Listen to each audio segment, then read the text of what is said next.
Assalamualaikum sahabat yang budiman. Kali ini kita bicara mengenai sejarah. Saat ini kita akan menceritakan buku yang menarik berjudul Nusantara, A History of Indonesia, karangan Bernard H. M. Flekke. Di video ini kita akan melihat bagaimana VOC Belanda semakin menancapkan kuku kekuasaannya di tanah Jawa dengan bantuan bangsawan-bangsawan dari Jawa. Tujuan umum kebijakan Belanda terhadap berbagai negara Jawa adalah untuk memelihara perdamaian internal dan bukan untuk mendukung sekutu Batavia melawan musuh mereka. Batavia terus-menerus menentang usaha Sultan Agung dan Amangkurat I untuk memperluas pemerintahan mereka atas Jawa Barat dan Bali. Kompeni tidak akan memperoleh apa-apa dan bahkan melihat ancaman besar kalau terjadi penyatuan politik di pulau itu.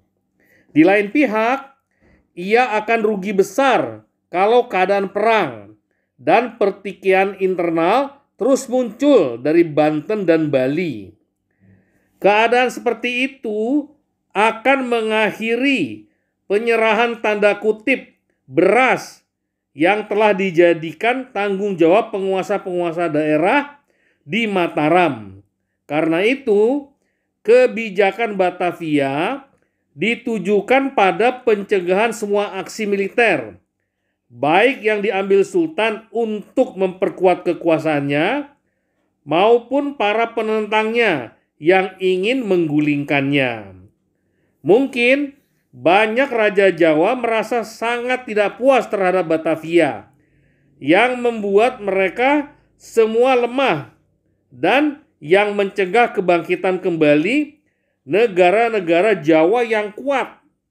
Lagi pula, pemerintah Batavia khawatir bahwa perang tiada habis para raja tersebut bisa menjadi ajang latihan bagi petani Jawa yang cinta damai menjadi petempur kawakan, suatu perubahan yang tentu tidak akan menguntungkannya. Pemerintah Batavia bahkan mencoba memperkuat kekuasaan Sultan dengan merombak pengaturan wilayah negara itu. Pada tahun 1709,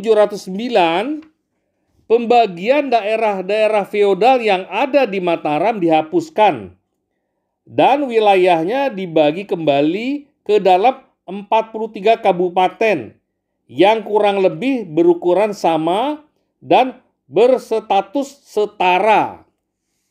Tujuan langkah ini adalah mengurangi kekuasaan turun-temurun penguasa-penguasa yang sebelumnya merdeka, yang karena nenek moyang mereka yang terkenal dan dihormati menikmati prestise besar di seluruh Jawa. Tapi bahkan langkah yang cukup drastik ini gagal memperbaiki keadaan politik. Pakubuwana wafat pada tahun 1719, tapi ketika pemerintah Batavia yang bertindak sebagai penguasa atasan Mataram memilih salah satu putranya sebagai penerus, Amangkurat IV, dari tahun 1719 sampai 1726. Pemberontakan muncul lagi. Suatu serbuan terhadap keraton dipatahkan oleh garnisun Belanda dan tentara Belanda memulihkan ketertiban seadanya di seluruh negara setelah 4 tahun peperangan. Banyak pemimpin pemberontak ditawan dan dikirim ke pembuangan. Di antara mereka adalah putra-putra Suropati. Amangkurat keempat digantikan oleh Pakubuwono II pada tahun 1727. Kedua raja ini sangat mengandalkan kekuatan militer kompeni untuk bertahan di tahta. Tentu saja Belanda tidak memberikan dukungan mereka dengan gratis. Setiap campur tangan meningkatkan jumlah utang Sultan kepada Batavia.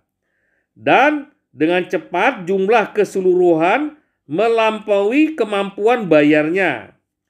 Dalam dekade yang sama, Sultan Banten mengalami keadaan serupa. Setelah perjanjian tahun 1684, ketika semua pedagang asing diusir dari negerinya, Banten sangat terpukul. Sultan, patihnya, dan sebagian bangsawan kehilangan sumber utama penghasilan mereka, yang terdiri atas segala macam pemajakan atas perdagangan lada pedagang-pedagang Eropa. Dibandingkan dengan Mataram, Banten terbelakang, dan petani-petaninya serta daerah pedesaan berada dalam kemiskinan. Tapi kelas penguasa memperkaya diri dengan menangani produk lada dan dengan manipulasi yang cerdik atas persaingan yang ada di kalangan orang Eropa dan Cina. Kekuasaan Kompeni Belanda sebagai penguasa dan permulaan monopoli dagang mengakhiri keuntungan mereka. Setelah tahun 1684, bahkan kaum bangsawan pun tidak bisa mendapatkan keuntungan besar dari perdagangan lada. Para pemilik tanah tidak mau lagi berproduksi dan mulai beralih pada budidaya tanaman pangan.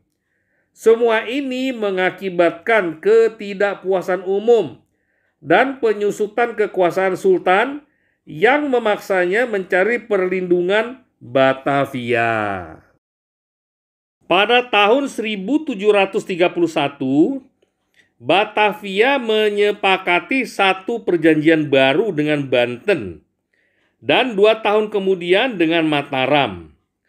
Kompeni sesuai dengan jiwa merkantilisnya membuat semua perjanjian itu dalam bentuk kontrak bisnis.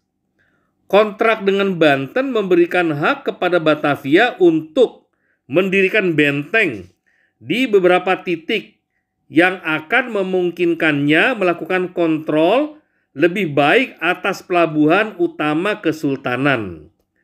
Kontrak dengan Mataram memutihkan utang Sultan sebagai ganti peraturan penyerahan tanda kutip dan kuota tanda kutip yang baru dan lebih ketat.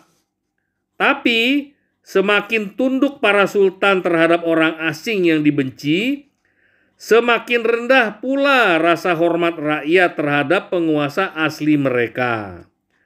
Paku Buana pertama dan penerus-penerusnya terpaksa melindungi diri dari rakyat mereka dengan membentuk barisan pengawal yang terdiri atas tentara bayaran non-Jawa dan dengan membayar biaya pemeliharaan garnisun Belanda di ibu kota mereka.